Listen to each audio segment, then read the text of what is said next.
Why are these ancient creatures living in the deep sea suddenly coming out of the ocean? You might remember that just a few months ago, Hollywood was on fire. Now, look at what was found just a few days before that on November 6th along the shores of California, a 10-foot-long oarfish. Oarfish have only been seen in California's history about 15 to 20 times in the last 150 years. And after that, a strong magnitude earthquake struck California, causing strong shaking. Think experiencing very strong shaking. Wow. I think we need to get under the desk. You are in danger. This was the biggest earthquake to hit Northern California in more than 3 decades. Oarfish in the Philippines. Shortly after that, in July 2017, a 6-magnitude earthquake hit there. The southern Philippines has been shaken. A powerful earthquake rocked the Philippines. At least 85 people are dead. Anglerfish, also known as the Black Sea Devil.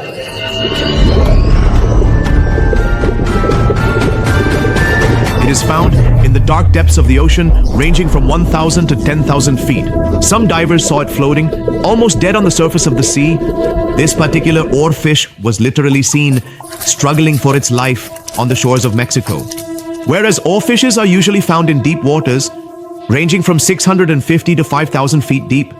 Then, when thousands of fish were seen jumping out of the sea in a suicide mission in Kerala, people began to believe that this was no coincidence, but rather a warning that some unknown event was occurring in the deep sea, causing marine life to choose death over life. Like these more than 150 dolphins that just a few weeks ago left the sea and came ashore. More than 150 dolphins have become stranded on a remote beach in Tasmania. It was the first time in 50 years they had beached in that part of Tasmania. On the west coast of Australia, more than 30,000 dead fish were found on the shore, and in India, on the coast of Odisha, 700,000 turtles appeared at once. Are these sea creatures really sensing some impending dangers? Is there any science behind this? Well, you must have heard by now that the appearance of an oarfish is considered a warning sign. Because remember, in Japan, from January to March in 2011, oarfish started appearing in many places, including Fukushima. And then, on March 11th, 2011, the largest earthquake in Japan's history occurred, a 9.0 magnitude Tōhoku earthquake, which brought with it a 130-foot high tsunami, claiming the lives of 18,000 people.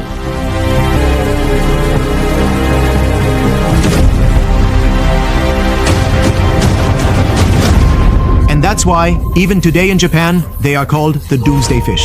Whenever they are seen, they appear with a warning of some disaster. So, how do they come to know about it? What is the science behind this? Today, more than 80% of our oceans are unexplored. There are creatures within them that we have never seen, areas that we have never mapped, and puzzles that have never been solved.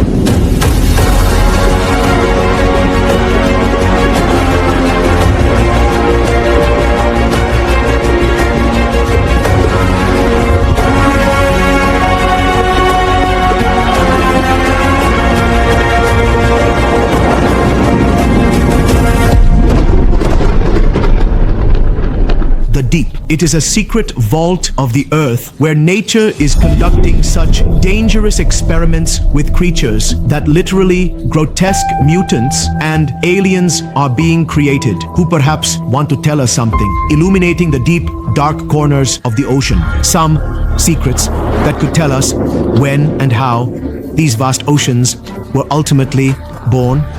Why are such bizarre and terrifying, monstrous creatures thriving in the deep sea? And are these ancient creatures warning us humans of some major catastrophe?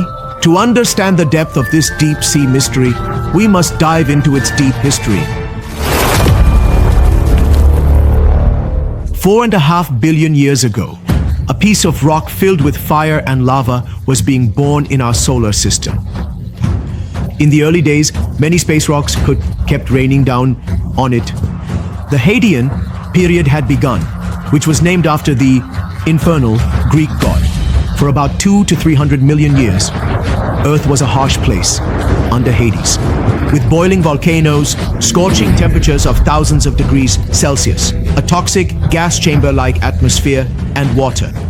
There was no trace of water anywhere, because at the scorching temperature of 2000 degrees Celsius, Zhou water cannot remain in a warm liquid state. But somewhere on Earth, all this water was hidden in a different form, which would burst out and give birth to the deep oceans that would encompass 70% of the Earth's surface. About 4.2 billion years ago, a new era began, during which, for the first time, the Earth's temperature started to drop below 100 degrees Celsius. A lot of water was already present in the depths of the Earth's crust, but as the Earth was cooling in the form of molten lava, countless volcanoes began to erupt on its surface during this time. Literally, every corner of the Earth was erupting and spewing lava. Every second, every minute, millions of volcanoes were erupting. The Earth had basically turned into a volcanic inferno ball. And these volcanoes were ejecting carbon dioxide, methane, volcanic ash, and water vapor into the upper atmosphere. This process is called outgassing, which due to the cooling temperatures gave birth to those dark, dense clouds that literally started pouring oceans from the skies.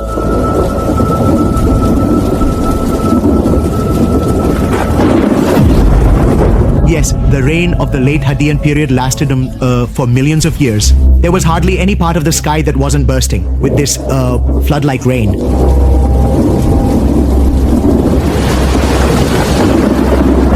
This rainfall also cooled the Earth for the coming ages. And most importantly, it began to fill the large tectonic plate depressions on Earth, giving birth to the deep oceans we have today. Now, while on one hand, these vast depressions on Earth were filling with ocean water, something was developing in the depths of the sea that nature had never seen before. Life itself.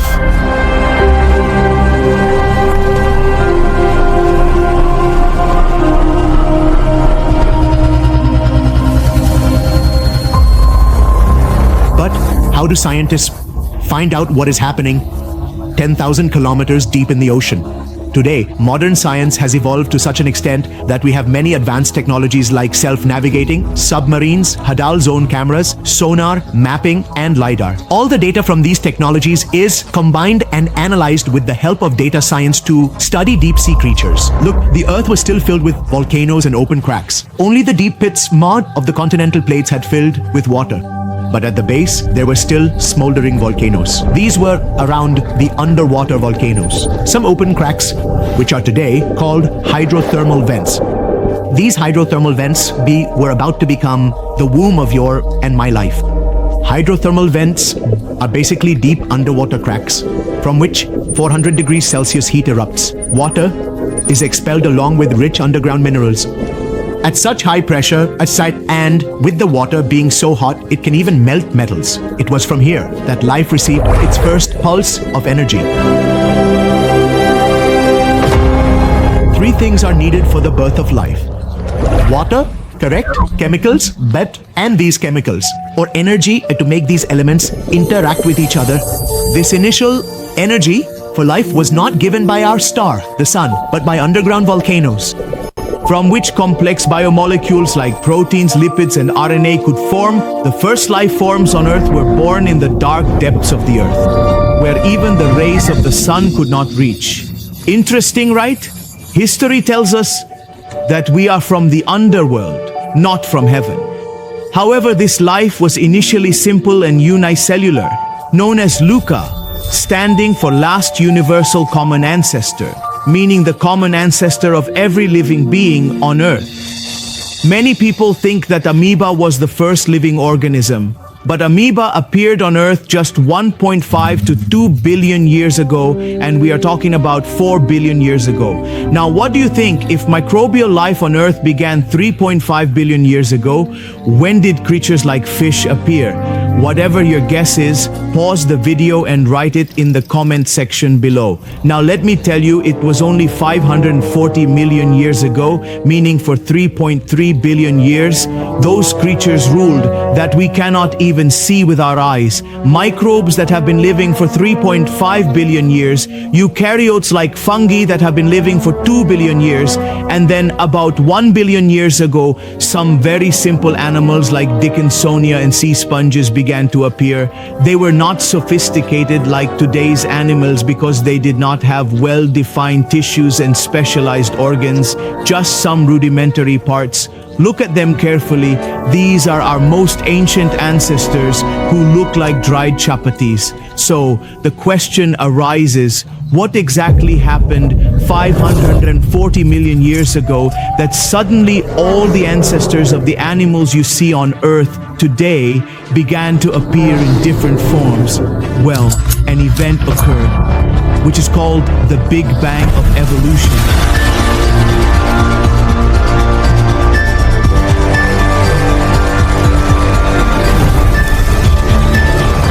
540 million years ago, Earth looked quite different. There were only two massive supercontinents, Laurasia and Gondwana. Gondwana was a vast supercontinent in the south of Earth, which included today's entire Africa, South America, Australia, India, Antarctica, and parts of Asia, and the Middle East. It was in the waters along the coast of this supercontinent that the Big Bang of evolution, known as the Cambrian explosion, occurred. Look at this. Today, there are about 30 to 40 phyla of animals on Earth. Almost all of these phyla began to rapidly appear on Earth just 540 million years ago, within a span of only 50 to 60 million years, as if Earth suddenly burst into life in the blink of an eye. Every model of animal's genetic blueprint that we see today was prepared. The ocean had become such a vast laboratory where nature was conducting various genetic experiments and painting the many forms of life. A vast diversity was flooding into life. This was all possible because there was an explosion of oxygen gas in the Cambrian explosion, which provided extra energy to all living beings and created extra mutations through oxidation. Now, where did all the oxygen start to accumulate the most? It was on the surface of the ocean, because that's where oxygen is absorbed and dissolved into the water. And that's why the most development of animals occurred during the Cambrian explosion in the continental shelves, which are the shallow waters near the coast.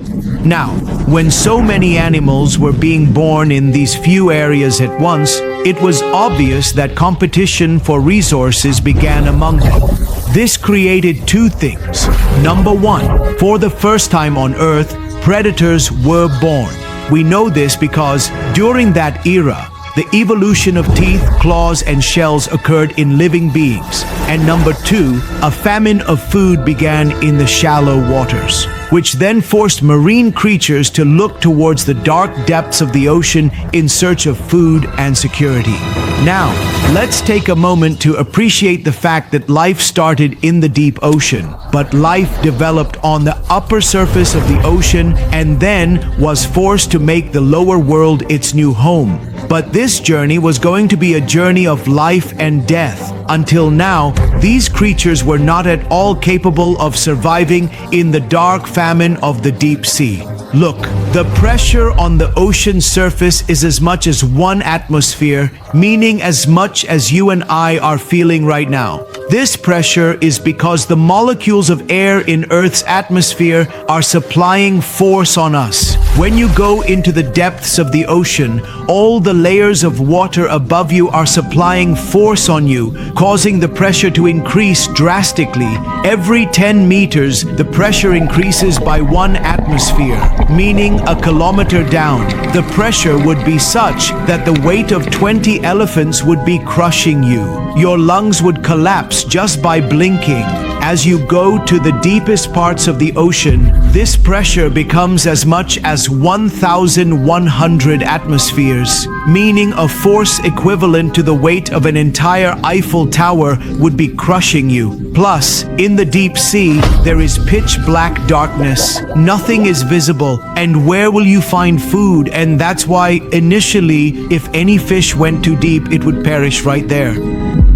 But nature was particularly kind to a few select special creatures, and during that time, it began to accept them as early settlers of the deep sea.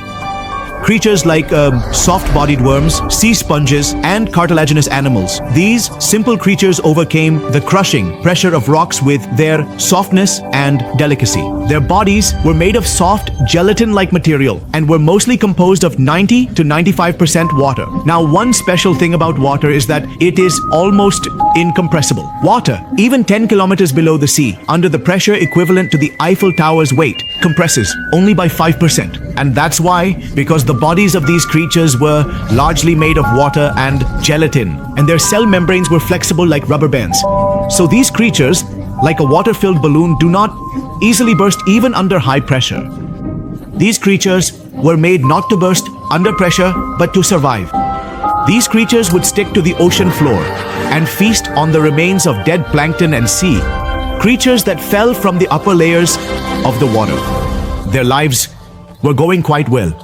After all, where was the threat of predators in these dark corners of the ocean? But this good period did not last for long, because as soon as the Cambrian period ended, around 650 million years ago, during the Ordovician period, predators also evolved and began to invade the deep sea. Among those predators, the first were mollusks, and like these creatures, trilobites and nautiloids, whose bodies were made of soft gelatin and fluid, but they also had a weak and flexible exoskeleton. Their newly developed exoskeleton was not hollow and hard like our bones, but rather quite flexible, thin and soft, which could easily adapt its structure under pressure so that it wouldn't crack like rigid bones. Just like you've seen the wings of airplanes while flying. While bending, they are also hard, which helps them withstand extreme pressure and provide lift. But they are also flexible, which is why they can easily withstand air pressure, differences, and shocks. Similarly, the outer bodies and cells of these creatures were made of composite materials like chitin and aragonite, which provided hardness under high pressure, while also offering flexibility, both of which were very essential. To survive here, these deep-sea creatures were now ready to hunt deep water worms and other small creatures by packaging this hardness and flexibility together in one package. But this was just the beginning for the big players. Now it was time for the arrival of predators with large jaws and sharp pointed teeth, which came about 350 million years ago during the Devonian period. This period is also called the Age of Fish, because during this time, due to mutations in the upper layers of water, bony vertebrate fishes began to increase rapidly in number and variety. Along with this, they also developed sharp, pointed teeth and jaws. Before this, you won't believe it, but most fish used to be jawless like ostracoderms. But as soon as jaws and teeth were born, it was as if predators had now acquired weapons of death. Just look at this creature. Its jaws and teeth are so sharp, like we've never seen before. This new weapon, teeth, began to develop in many fish in a short time, and they became fierce predators of the sea. Now, with the increase of predators in the upper layers of water, obviously competition also increased, leading to a shortage of food. Therefore, during this period, the first wave of mass migration of sharp-toothed fish and creatures towards the deep sea began. Creatures like coelacanths and nautiloids were among the first to make their place in the deep sea, because they could swim and hunt even at great depths. Look at this. It's Cladocelach, which is the most ancient ancestor of our modern-day sharks.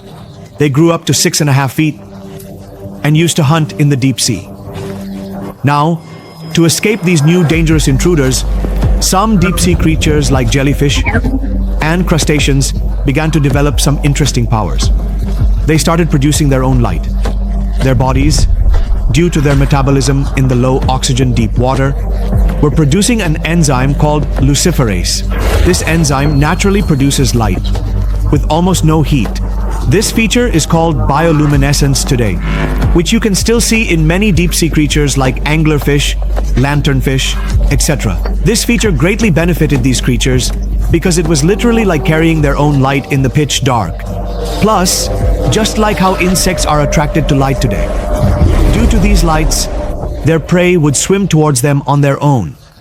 everything continued smoothly for the next 100 to 150 million years, with creatures happily increasing their numbers throughout the ocean. During this period, even on land, dinosaurs and many other animals and amphibians were thriving. But then, about 250 million years ago, a dark period came that would bring the greatest destruction in history, the greatest scene of death, a mass extinction. Imagine the sky turning red, someone pouring acid into the ocean, and the air becoming like a gas chamber. Could any creature survive in such an environment? The Earth was in a similar state about 250 million years ago during the Permian-Triassic extinction event, also known as the Great Dying. During this event, the Siberian Traps volcanoes erupted for millions of years, spewing so much lava that a vast country like America could be buried under a kilometer of it. The entire Earth was suffocating from toxic gases, and there was a lack of oxygen in the air and water.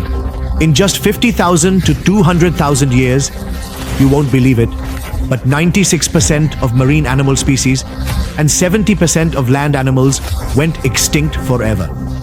Imagine, the asteroid that wiped out the dinosaurs only eliminated 60% of marine species and 75% of land animals. It took Earth hundreds of millions of years to recover from this event, and the creatures that survived this apocalypse were so resilient that they would go on to become the largest, most terrifying, and ferocious creatures. During this event, many surface fish began to move to the deep sea in search of oxygen. Among them were the ancestors of today's hagfish, anglerfish, and lampreys, who began to settle in the deep sea because the temperature and oxygen levels there were comparatively stable. But at that time, the deep sea was a barren, desolate, and sulfur-laden muddy graveyard from which future species were to be born. Imagine what kind of species would emerge, as if only mutants were to be born from this chemical factory of the deep sea. In the sulfur-rich toxic environment, bacteria and extremophiles that consumed chemicals began to emerge, creating a completely new food chain by consuming sulfur. They produced energy through chemosynthesis using sulfur from hydrothermal vents, cold seeps, and the ocean floor, which was then consumed by bacteria eating tube worms, which were in turn eaten by small fish and crustaceans. Now, after the Great Dying, there was obviously a severe shortage of food initially, which led to high competition between predators and prey. For them, surviving each day was like a game of life and death. Under this pressure of life and death, some deep-sea creatures began to evolve. These creatures started to grow uncontrollably in size, because being larger allowed them to store more energy, meaning their battery wouldn't discharge quickly, allowing them to survive longer without food.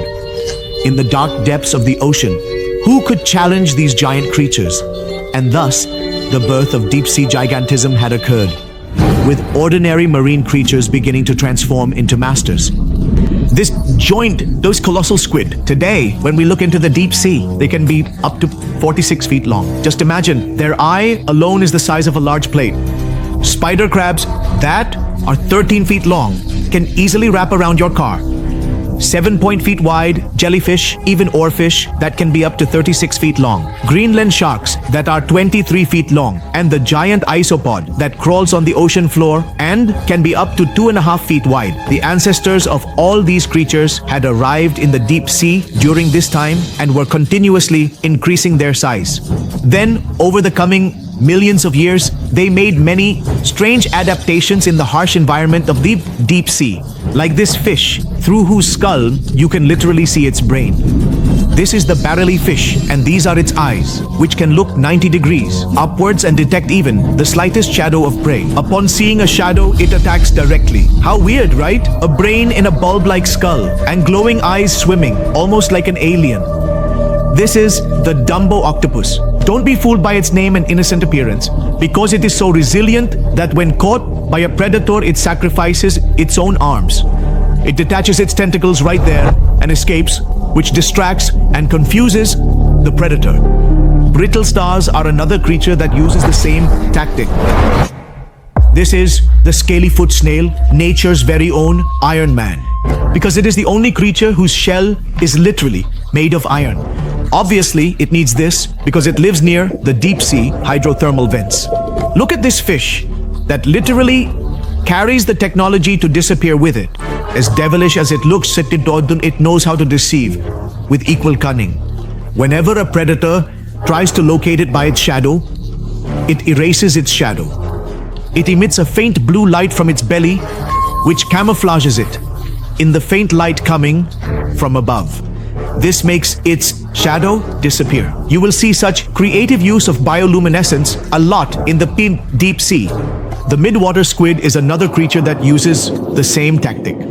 This is the anglerfish, of course, which has a glowing fishing rod on its head. This glow is actually a trap that leads to the sharp cave of death. Its teeth are sharp like a saw and angled inward. So if any prey enters its mouth, even once, it cannot return back. The male anglerfish is even weirder. It becomes completely devoted to a female anglerfish. Firstly, it is very small in size.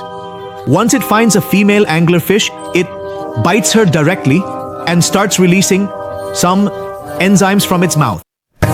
These enzymes, like acid, start dissolving and fusing the tissues of both male and female at the cutting site. In the end, the male sacrifices his eyes, his entire body, and all organs, leaving everything behind. Just its testes, that is the testicles, on the female's body, which starts working like a permanent sperm factory. Body blowing right. Just like some alien mutant, they exhibit this behavior because finding a mate in the endless darkness of the deep sea is extremely difficult. So once you meet, just stick together with all your heart, no, with every part of your body. Then there's the pelican eel, whose mouth opens like a large black hole. It also uses light to attract prey towards its large jaws. Then there's the black swallower. It can also eat prey 10 times its size. Sometimes it swallows so much in one go that its stomach bursts. But what can be done? Due to the scarcity of food in the deep sea, creatures have developed such bizarre adaptations. So now, in today's times, what is happening with these creatures that are so well settled in the deep sea that they are appearing to come out of the ocean? And does their appearance mean that a time of danger is approaching? Is a major extinction event about to occur?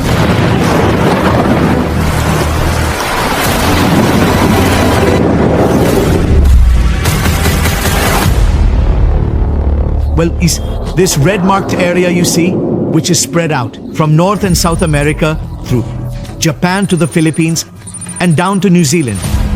This 40,000 kilometer large, horseshoe-shaped area is the place where 90% of the world's earthquakes occur. This is because beneath the Pacific Ocean, 7 major tectonic plates and several minor plates share boundaries, rub against each other and grind. For this reason, this region is also home to 75% of the world's active and inactive volcanoes. It is named the Ring of Fire. This area is the most unstable patch of the Earth. Here, 75 to 90% of the world's hydrothermal vents are also located. And 90% of the creatures in these hydrothermal vents are such that you won't find them anywhere else in the world outside of this area. And interestingly, this area has definitely been showing quite unstable behavior for some years now. Just last year in 2024, Bali, which is a country that falls within this region, in just 1 year, it experienced 582 earthquakes. Now yes, most of these earthquakes were minor, meaning below a magnitude of 3. But compared to the previous year, this increased by 80%. Now, it's not just Bali. In fact, according to this Australian news portal, the number of earthquakes is rapidly increasing worldwide. When the EMDAT Emergency Events Database studied earthquake data from 1900 to the present, it was found that between the 1900s and the 1950s, the average number of earthquakes with a magnitude above 6.5 per year was 3.4. This doubled to 6.7 in the 1970s and increased 5-fold in the 2000s. In 2021 and 2022, many volcanoes erupted in the Ring of Fire region, including Indonesia's Mount Semeru, the Philippines' Taal volcano, and Japan's Mount Aso. In January 2022, an underwater volcano, Hunga Tonga Hunga Ha'apai, erupted in Tonga, which, according to NASA, was one of the most powerful volcanic eruptions in modern history. It also caused a tsunami. Authorities in the Pacific island of Tonga say the country is facing an unprecedented disaster. The massive underwater volcano eruption last week triggered a deadly and devastating tsunami. But, on the other hand, the United States Geological Survey and the British Geological Survey are indicating that perhaps earthquakes are not increasing as much compared to before. Rather, now because we have advanced instruments, we are able to detect them more accurately. But still, a region like Bali experiencing 582 earthquakes in a single year certainly raises questions. So in such a case, since 90% of earthquakes occur in this Ring of Fire zone, unusual fish sightings should be common here, right? In fact, weird fish sightings are almost equally spread out around the world. But how can that be? What about the oarfish that are coming up from the deep sea by sensing these tremors? Well, in 2019, Marine Biodiversity Records conducted research on this very topic, but they did not find any link or association between the wandering of oarfish and any natural disaster. Similarly, no scientific link has been found so far between anglerfish appearing in shallow waters and any disaster. In fact, if you look at it, these are just isolated cases, and most of the cases are unrelated, which have been linked together to create a narrative on social media. There can be several reasons for an anglerfish to stray upwards, such as local temperature fluctuations in the water, lack of local oxygen, strong currents, escaping from predators, etc. It is more likely to happen in isolated cases. The incident in Kerala that we saw earlier is actually the natural behavior of fish and happens every year. Just Google Chakra Kerala. You will find plenty of videos like this. This event occurs every year in the Arabian Sea, during the monsoon or just before it, where water currents bring nutrient-rich water from the depths to the surface. And following this, it reaches the Malabar coast of Kerala. All these marine creatures start stranding recklessly on land. Something similar happened with the false killer whale dolphins in Australia. Dozens of dolphins have died after a pod of more than 150 were stranded on a remote beach on Australia's southern island of Tasmania. Dolphins estimate their path using sonar waves, also known as echolocation. And in their group, there is a leader whom they follow. These 157 dolphins were also following their group leader. The leader, most probably, got disoriented due to the geography of Tasmania's shore, shallow waters or sand beds, and one after another, all the fish started moving in the wrong direction. Now yes, it could also be that their leader fell ill. But personally, I think the problem is with the Tasmanian shore's geography, because a similar incident happened in 2022 as well. Over 150 pilot whale dolphins became disoriented and ended up on the shore like this. This has happened many times in the past as well. Similarly, on Odisha's Gahirmatha beach this year, millions of olive ridley turtles were seen on the shore. Again, this was not a sign of doom. These turtles had simply come there to nest, meaning to lay their eggs. In India, olive ridley turtles are an endangered species that returned to the coast after 33 years. The last time such massive sightings occurred was in 1992. So, behind every such weird mass movement, there is some disconnected, genuine logical reason. This is not happening because Doomsday is approaching or because Leviathan has awakened. In fact, the media and social media deserve full credit for fueling these rumors. Shall I tell you how easy it is? Look at this Australian news portal where we saw that earthquakes have increased 5-fold since 1950. This is incomplete news. Seeing this, anyone would think that we might be heading towards Doomsday. But what? The information that all major geological surveys are indicating that earthquakes aren't getting bigger, rather we are measuring them more accurately, has been very conveniently hidden. Now just think, every article, every creator, every individual is incentivized to spread such sensational things. because the media runs on the attention economy and fear is the biggest business. But in such situations, we should be rational and conduct independent research ourselves. And that's why I provide research reference links in the description of every video, so you can find proofs and conduct your own research. So all in all, we don't have any conclusive proof yet. We haven't been able to find any link as to whether these deep-sea creatures are coming to the surface due to large-scale natural events or human activities. Look, no one has proven it yet, but in theory, we do have some logical arguments that it could also happen to me. In short, there could be three major reasons, in theory, that are bringing deep-sea creatures to the surface. Underwater volcanic activity that increases the acidity of the water, temperature fluctuations, and localized oxygen deficiency in deep waters, known as hypoxia. So far, all these are localized events, meaning they occur not throughout the entire ocean, but in small patches of the ocean. And that's why these can disorient the fish. But once again, we don't have any scientific proof. In fact, most of the scientists believe that natural causes like storms, strong currents, are more likely to be strong reasons over earthquakes or tsunamis. Now, today, this is certainly happening in small patches of the ocean, but in the long term, it is definitely concerning. A study from Global Change Biology in 2021 found that due to climate change and global warming, more dead zones are being created in the ocean.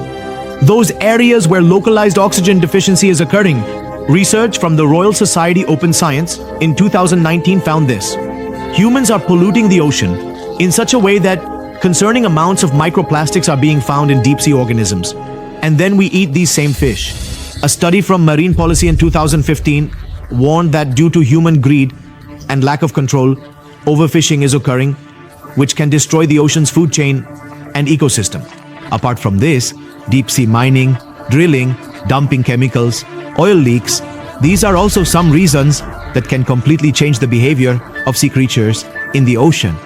There is also a strong link between global warming and the lack of oxygen and changes in the marine ecosystem.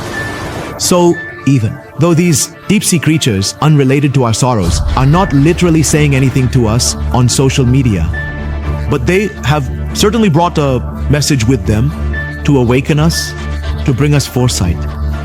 These creatures are emerging from the world of shadows today to remind us that the depths of the ocean gave us our first breaths, and now we are suffocating this very ocean. The deep sea gave birth to us. The surface of the ocean nurtured us from childhood. But now, if we turn away and show them our backs, the shroud of death will also unfold in the deep sea. Today, even the waves are making noise, warning us to be cautious. There's still time. It's not too late. But remember, one day, when the ocean becomes calm, life will also come to a standstill.